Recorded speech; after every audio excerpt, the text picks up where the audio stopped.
আজকের এই ফরিদপুর পৌর ঈদগাহ ময়দানে উপস্থিত সম্মানিত মুসল্লিবৃন্দ, আসসালামু আলাইকুম।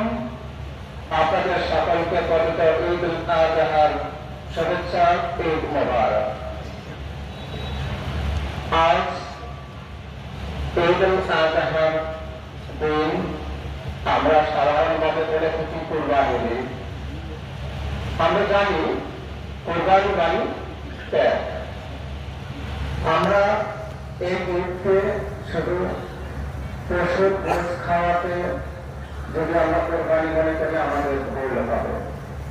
কোরবানি থেকে শিক্ষা দিতে হবে যেভাবে হযরত ইব্রাহিম আলাইহিস সালাম তার প্রিয় বস্তু সবচেয়ে প্রাণপ্রিয় পুত্র